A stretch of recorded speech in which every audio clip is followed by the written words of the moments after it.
My dad framed my brother to save himself, so I became the son he couldn't outrun. The day my dad threw my brother under the bus, I stopped calling him Dad.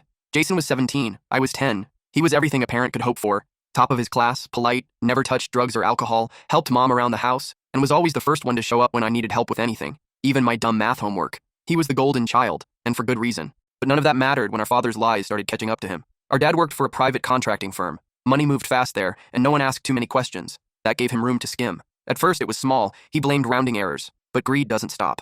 The missing funds started to get noticed. Internal audits began, and right when it seemed like the walls were closing in, Dad played his final card. He claimed Jason hacked into his work account and embezzled nearly $400,000. He told the police he caught him snooping on his laptop and confessed before running some transactions. He even handed them Jason's backpack, planted with printed screenshots of transfers, account numbers, and a thumb drive full of staged evidence. Jason was arrested at school, in front of everyone. The fallout was brutal. The media painted Jason as some teenage mastermind. His college acceptances vanished. Our mom tried to defend him, but Dad spun it like she was in denial. And me? I was too young, too scared. But I saw things, quiet things, like the receipts Dad shredded, the way he locked his office and started sleeping with his phone under his pillow.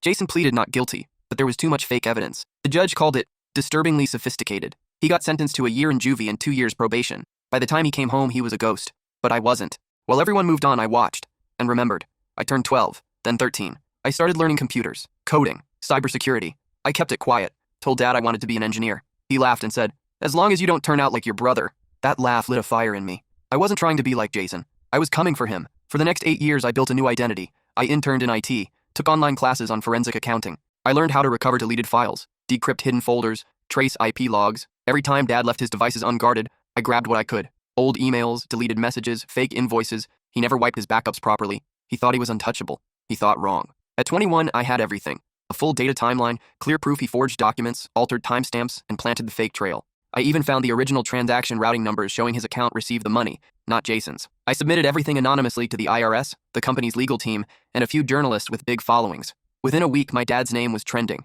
for all the wrong reasons. Father who framed own son now facing federal fraud charges. The cops showed up at 6 a.m.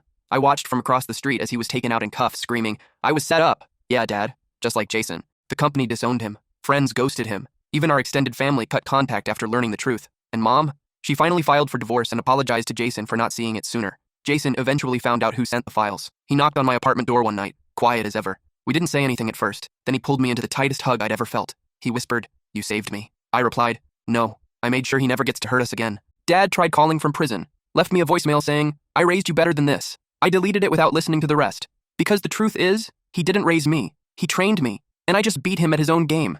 He made Jason the villain to save himself, so I became the shadow that haunted him, the ghost in the system, the son he couldn't outrun.